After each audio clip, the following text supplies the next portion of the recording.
Hey, and welcome back. I'm Summer Poletti, founder and CRO at Rise of Us, and your host of Revenue Remix. Today, I'm joined by Rachel Lyubovitsky, a 3X and twice exited founder. She's got insights for you on building something impactful, defining your next chapter, and why client experience matters so much. Today, Rachel is sitting in Portsmouth, New Hampshire. She is a successful serial entrepreneur, and I know she'll have valuable insights for you today.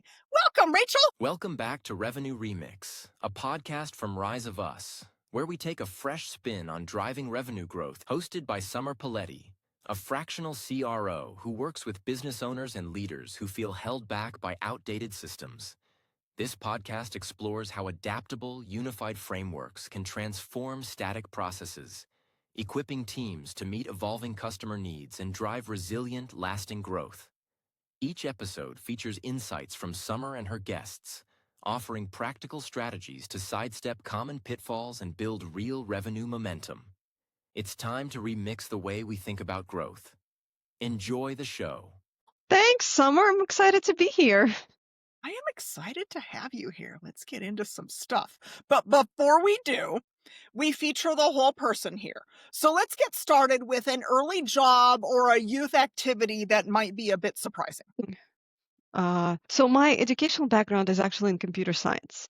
And I began my career on the technical side, writing code, building systems, which I genuinely loved. When a few of us decided to get together and build our first company, I initially started on the dev side and later transitioned to the business side. And I found that I really enjoyed not just building solutions, but building relationships, building momentum, building companies. Okay. So not surprising at all that you studied computer science. You're clearly a technical founder, but that's interesting. I don't always see the technical folks enjoying the relationship stuff. So you're definitely unique. Maybe that is what leads to so many successful companies and exits. I don't know of you having a swing and a miss. Good job. Well, thank you. Thank you. I think there's a lot of commonalities on both sides. And I think part of what made tech side is so exciting is the folks that are in technology. They are just as fun as on the business side. They like to play computer games. They like to build things. And business folks are just a different face of that coin. Yeah, that's true. The tech folks have a lot of fun. That was something I learned when I first got into payroll. I didn't expect there to be so much fun in the off hours.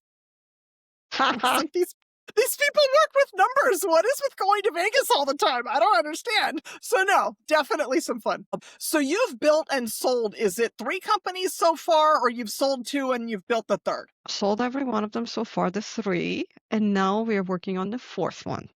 So can you tell me one important thing that you did differently when you launched Setuply, your current venture?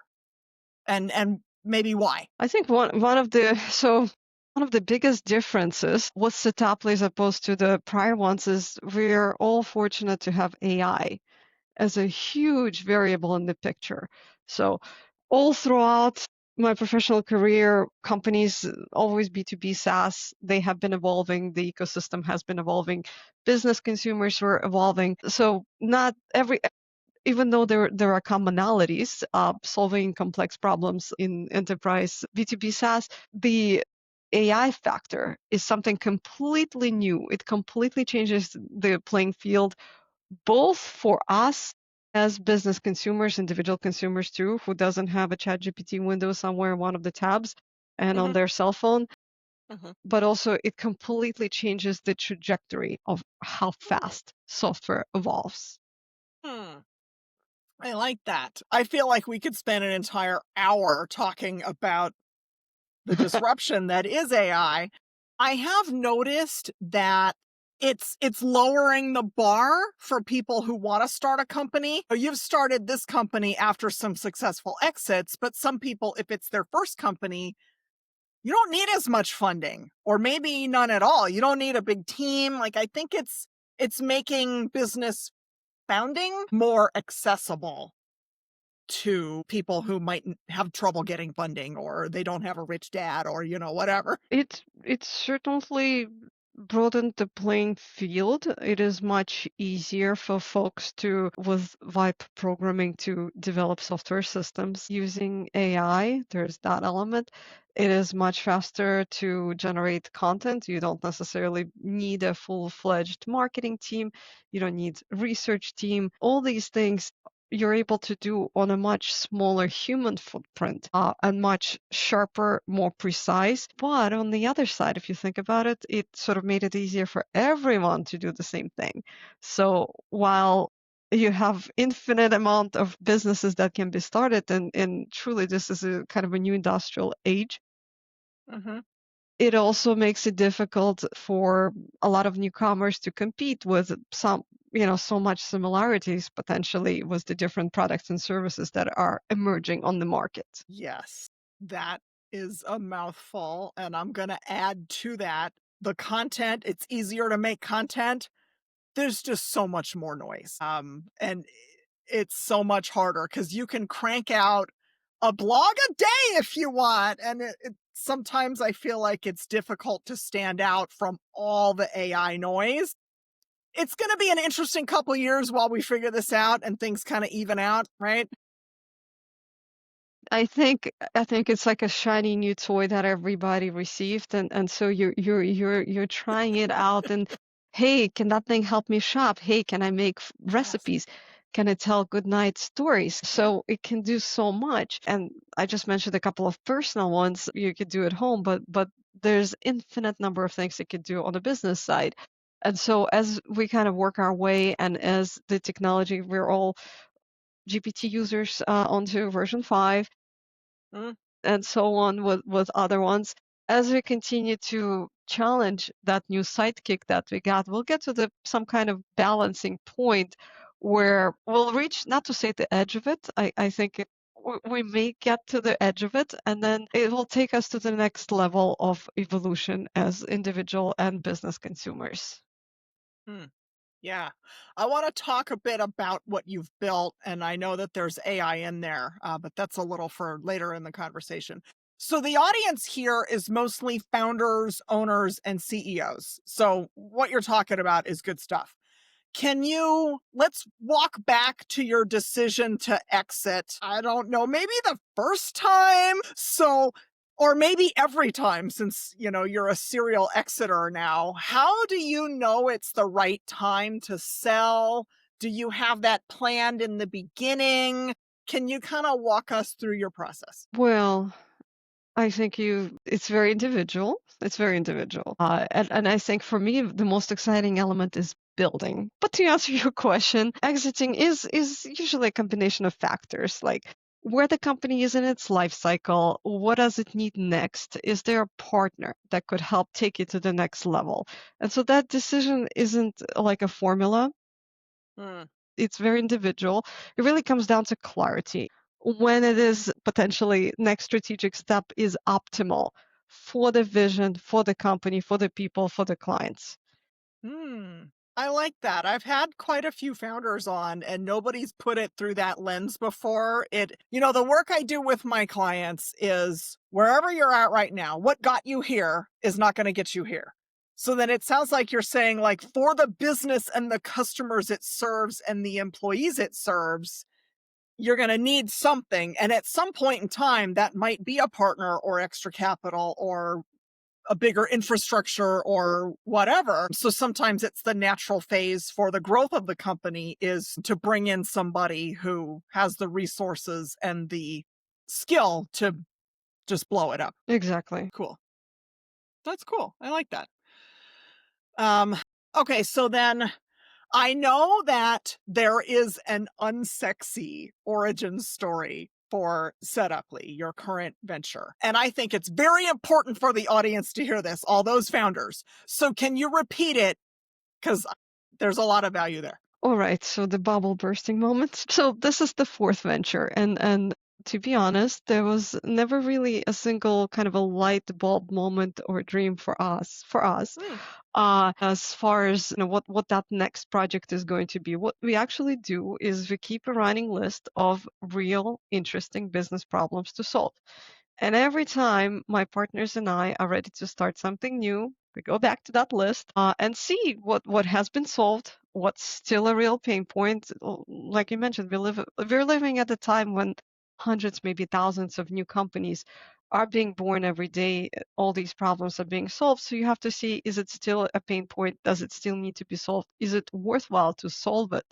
And once we choose a direction, it's a very intentional process of validating, really getting in depth whether the problem exists, who will benefit from solving it, and then moving forward with solving it. So Setaply came out of the same grounded, non-sexy process to kind of be born. But it's not always the case for everyone. I just want to say that if you have a dream, if you have a dream and you see something amazing, don't let anything stop you from diving ahead and looking to pursue it. It's different for everybody. And so there's no right or wrong way to start a company. No, there's not. But I think what you're giving permission is like, if you are not the person who has this $1 million dream and this like life-changing idea, that you can start a company too. If you're somebody who's like, hey, this is irritating. Why doesn't somebody do something about this? That can be you. Like, that's okay. I think sometimes the big dream is a disservice to really smart operators who probably could launch their own thing to solve like a stupid, boring problem that no one else cares about except their niche audience. So I like that focus. Find a problem, solve it. It's easy. Exactly. Anybody can do that.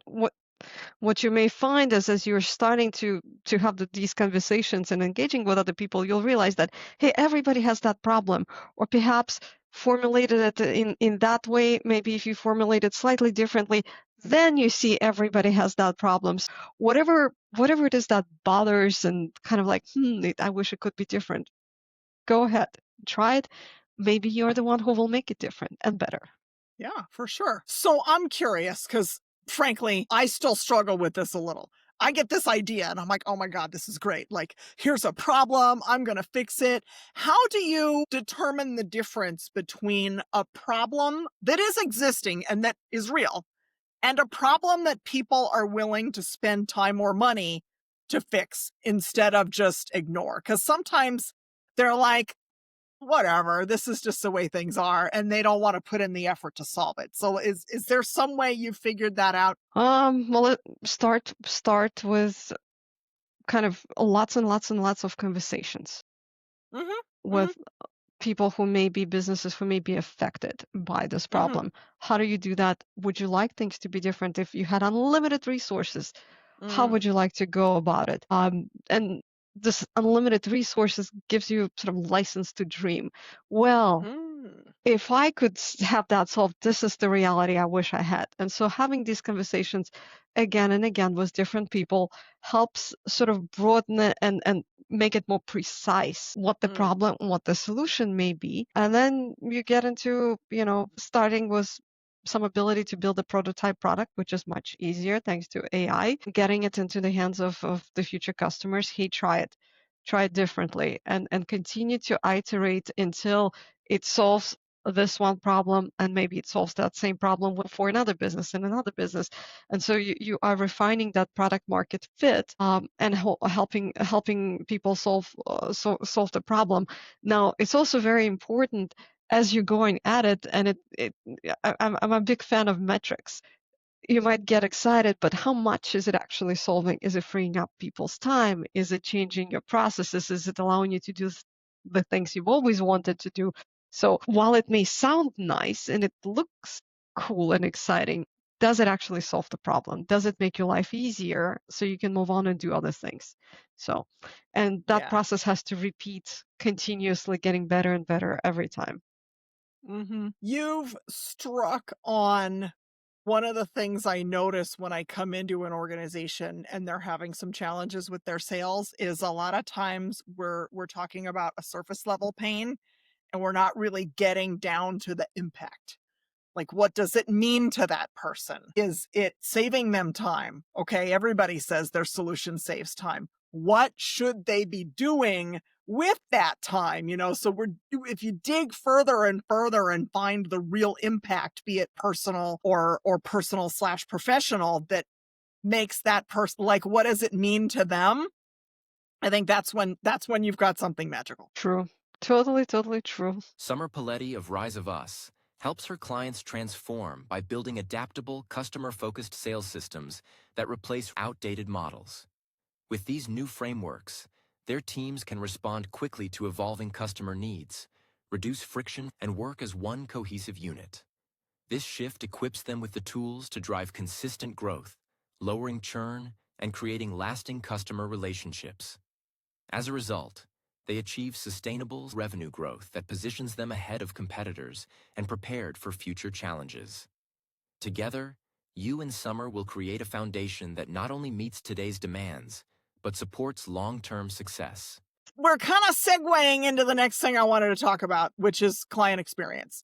So I was excited to have you on here because sometimes I feel like I'm really the only one beating the client success drum. So from your perspective, what do growth stage companies get wrong about client experience? I think a lot of times they are way too focused. And I'm sorry, I'm sort of beating on your drum a little bit. They're a little bit too much focused on sales and sales alone, and Yeah. not really what happens, what that customer experience is like after uh, the deal is signed. And in the realm of B2B SaaS, most of the businesses these days, I don't know if they're still installed kind of software as I don't know how many years ago, but most businesses, your Zoom, your HubSpot, your Salesforce, most businesses out there work on a subscription model, which means that once the customer walks in, they are able to walk out. So unless their vendors continuously align with their vision and address their needs, once the deal is signed and the customer starts using that product or service, they are more capable now than ever before with so many options in the market to transition to another provider, to another solution. So vendors have to be that much more attuned to making sure that they're providing the benefits to their customers as quickly as possible and throughout the entire relationship. No, I agree with you 100%.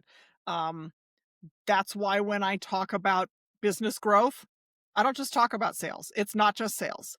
If all you're doing is selling new stuff and you have a churn problem, that's where we get to that plateaued revenue, which is really frustrating. And the thing that AI has done that might be good for the consumer, but might not be great in a certain lens for the SaaS provider, is the cost to switch is very low now. It's really easy to switch platforms. And I learned the hard way in my corporate career that just because somebody signed up for a 5-year deal, they break those contracts all the time.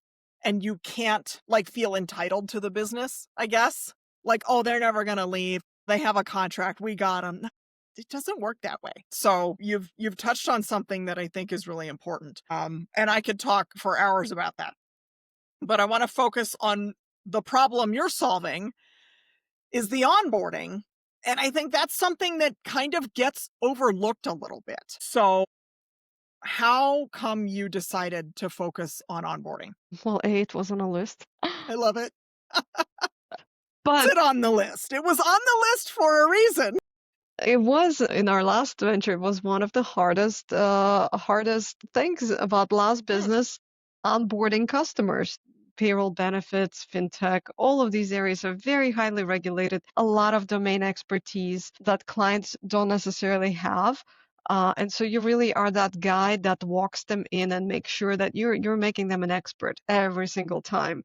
mm, And so having that knowledge to be transportable, transferable, and not overwhelming customers that are they just came to solve their business problem, but in the process of that, you're also making them an expert and you're managing the change. mm, And they have their own business to run. So there's a lot of different variables. And we thought, hey, how does this process actually look for other companies having emerged and in a kind of decision process about Setaply? And vast majority of companies handle that through, sorry to say, spreadsheets. So hey, it's a project. We got 5 steps. We're gonna do step 1, step 2, and kind of think about what it must feel like to a client that, hey, they have all those great ideas, those the great, I don't know, visions that were imparted to them by the sales team, and then they come onto the spreadsheet where you must first do step 1, you must next do, and I need you to send me all these documents. Kind of feels like doctor's office. Not very pleasant. And it's different in so many ways. It's a different lingo. It's a different communication style. It becomes very transactional. That onboarding Mhm. team just wants you to be like moved on because they have a long line in a backlog waiting. So it's no longer let's explore your vision together. Let's see how we can Mm. take you to the next level, help you Mm. realize the dreams, why you signed up to begin with.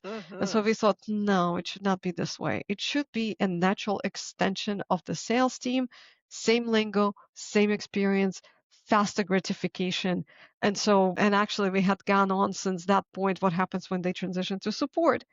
A lot of times Yeah. is, oh, great, nobody's sending any tickets. Good that they're a great customer. Well, maybe they've gone silent because they're so disappointed.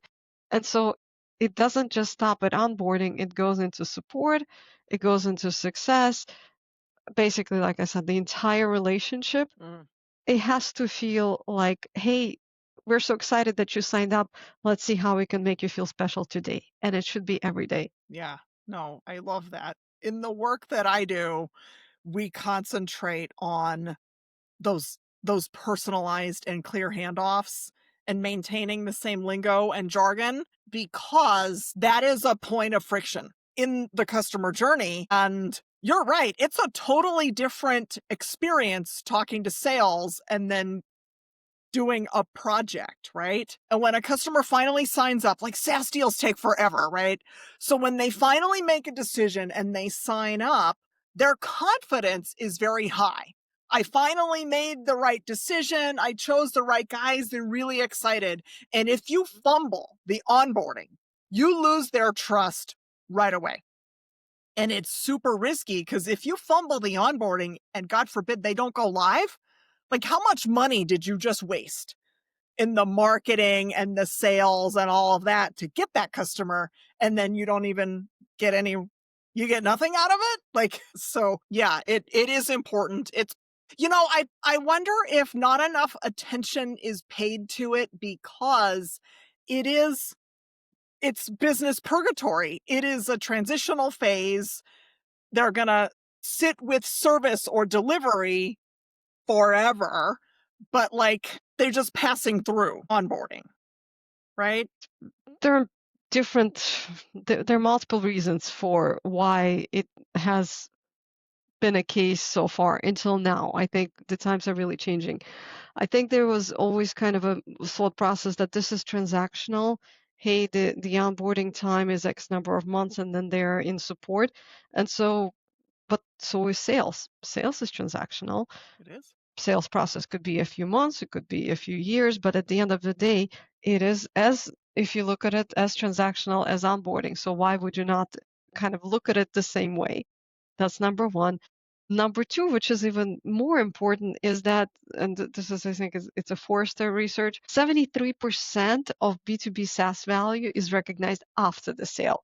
The longer the client stays as as the client, the higher is the value of that relationship.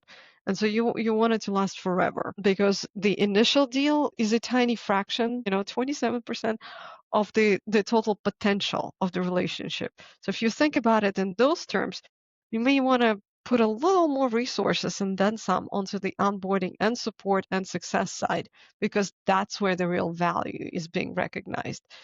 So that's probably the second key element. And the third, traditionally, and it makes sense, traditionally, the first imperative for the business is to focus on its own product or service. And so, be it payroll, be it fintech, be it insurtech, most of the resources go towards building that offering for the customers. And very little resources are given to the operational side. How do you deliver then Mm, that product or yes. service? Because that's usually not client facing.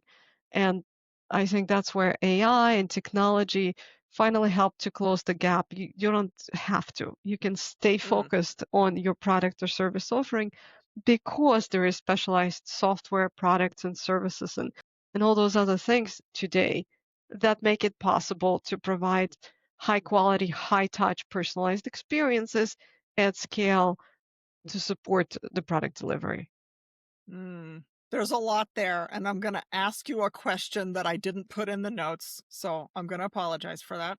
But first, I will say that yes, sales is generally transactional. But Gartner research shows that even now, B2B buyers, they still value a trustworthy salesperson who maintains the relationship after the sale. So when I'm coaching salespeople, like you don't just get the DocuSign and then go your merry way.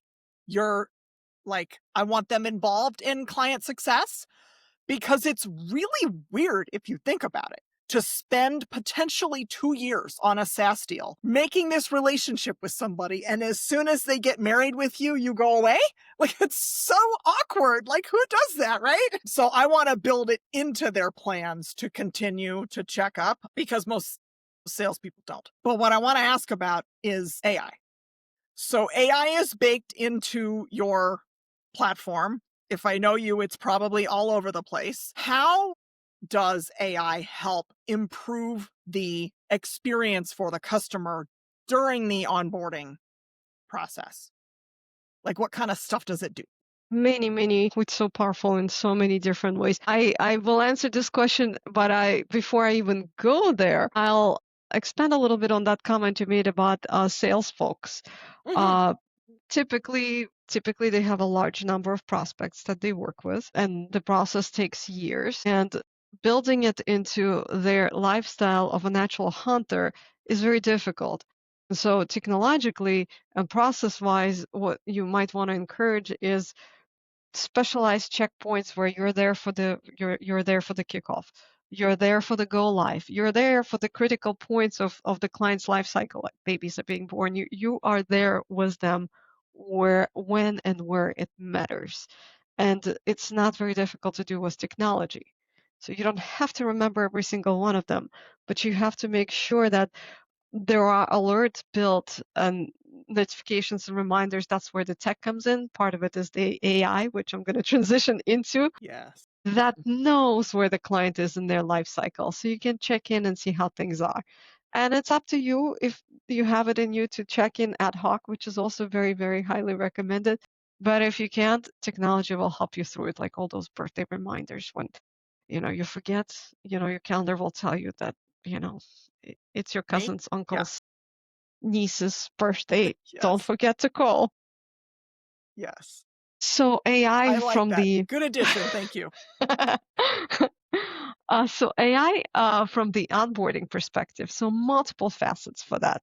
First of all, if you look at the team itself, the onboarding team, they really need to extend and upskill themselves as far as their communication style. The easiest thing in the world to continue upskilling human factor communication. So it's a little bit less transactional. It is more consultative.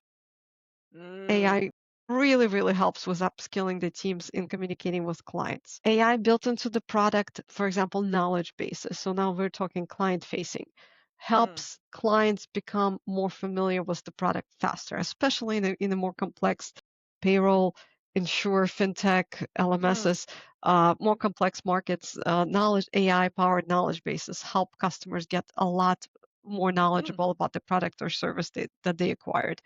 Good. They help some of the best practices for the clients, storing some of the client stories that, hey, there was this business problem. How would you solve this business problem? So training your AI engines with Mm, different scenarios, how it would solve those scenarios. And your team cannot, onboarding team, know of every possibility, but that history stays and that history is available both for them and for the clients to continue learning from. That's two examples, kind of going into the machine learning side of AI, forecasting, understanding the load, understanding, hey, this is a peak season.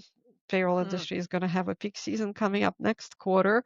So knowing when things are going to get busier so you can start managing maybe training and hiring more team members to handle the load.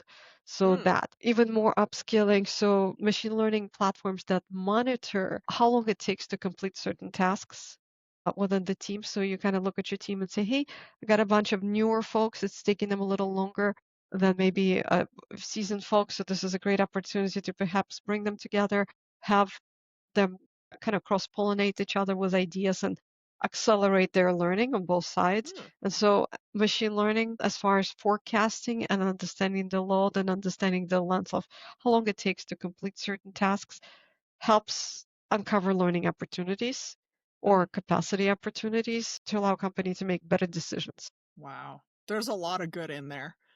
The part I liked the best is those little scenarios and that it's customer facing. 'Cause I spent a little bit of time in onboarding, but mostly I spent a lot of time on the sales side being frustrated that onboarding didn't go the way we wanted it to, right? And the Sorry. challenge when you're learning a highly complex system within a regulated industry, there's a ton to learn. It's drinking from a fire hose. And we always found that customers didn't retain what they were taught during onboarding and had to go back into training, and that it took maybe a year or more for them to really understand how the system would be used in certain ways. And it was those scenarios that were the biggest challenge, because there might be something that you only face one time a year or it's a one-off. I mean, clients can do all sorts of things with their payroll, as you know. And then you're like, well, how do I handle this? So it kind of sounds like the machine learning is taking that and helping bridge that knowledge gap. Keeping some of the prior history and being able to derive what Yes. could be some of the applications for the future. I think one of the kind of, not to say criticisms for AI in the hands of very experienced prompters, if you will, who have a lot of life experiences, you can get more out of it versus folks who haven't encountered a lot of different situations professionally. So something like that, a history that allows you to go back like, hey, I've never seen anything like that. Is this all right? Where can I go from here? Not having someone senior sitting next to them. No, we're all in a kind of remote setting, most of us. It gives them the opportunity to continue learning and accelerate faster their professional growth to them and to the customers. That is really cool. I like that a lot. Okay. So I'm keeping an eye on time. We're going to start wrapping this up. For a growth stage founder or owner who's listening, do you have like one nugget of wisdom for them? So, as you're working on the product market fit, keep in mind what it would take to scale that. It's okay to continue to iterate on the product or service, but keep in mind what would it take to deliver. If you're delivering this to 10 clients, hopefully your objective is not just 10 clients. What will it look like when you're delivering it to 100? How would you train the team? How would you establish the processes? Even though it might still be like, hey, I'm still building, keep the scale in mind. Keep the scale in mind as you're building, because ultimately, unless you're keeping it in mind at this point, you may not be making some of the decisions that would make it expandable as you get to that product market fit. That's clever because there are certain processes that will work fine when you're small, but then when you get big, things start to fracture, things start to break down. Okay. I like that. That's very clever. And I don't know that we always think about that. Get it to market, iterate later, right? Right, and sometimes it's kind of fascinating when you sometimes see somebody who is a fast growing company with many clients, and there is no systematic process. Every department, every group, almost every person has their own playbook, and maybe for a while it might be okay, but there's no systematic, predictable execution. One client gets one kind of service, somebody else gets completely different kind of service.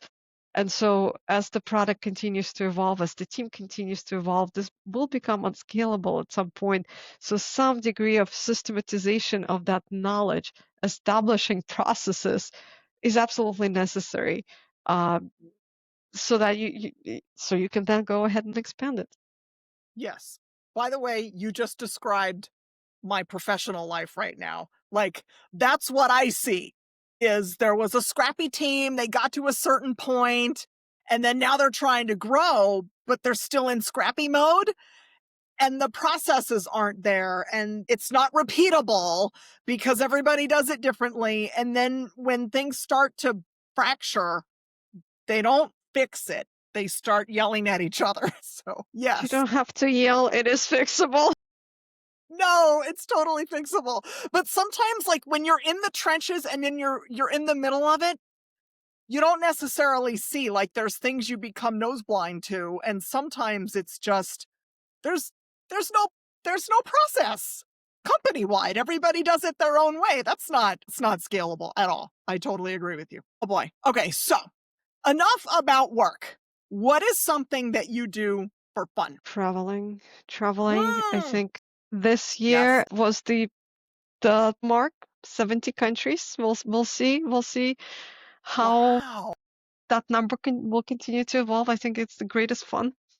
Wow. Oh, so out of 70, what are your top 3 recommendations for, like, this should be on your bucket list? Right. Easy and attainable one. Well, definitely want to go to the UK. London is so beautiful, and the entire island and Wales, and it's just absolutely awesome. So the UK, number one, Baltics, starting with Lithuania. This is one of the countries that's bordering the Baltic Sea.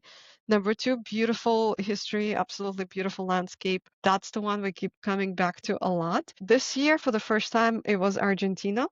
So just came back from Argentina. Amazing history, fascinating people, great food. So absolutely enjoyed. Wonderful. That one's on my list because I know I can get good food there. You know, the 1940s brought a lot of Italians to Argentina, and I know I could get good Italian food there, so that's important. Pizza is something else. Absolutely Wow. amazing. Yes. Wonderful. Okay. It's on the list. I gotta go. All right. So we're gonna wrap it up now. What is the best way for the listeners to find and follow and connect with you? So definitely visit us at setuply.com and keep an eye for our upcoming events and conferences. We're going to be at the upcoming HR Tech Mm, in Vegas. it's a And good also we'll show. have our conference coming up that's called Onboarding World or OW25, and it's virtual, so there's no excuse for the folks, especially in the HCM industry, that are facing some busy times. It's a good opportunity to come and learn, commiserate with your peers, learn something else, something new that perhaps will make this fourth quarter a success, easier time for everybody. Yeah.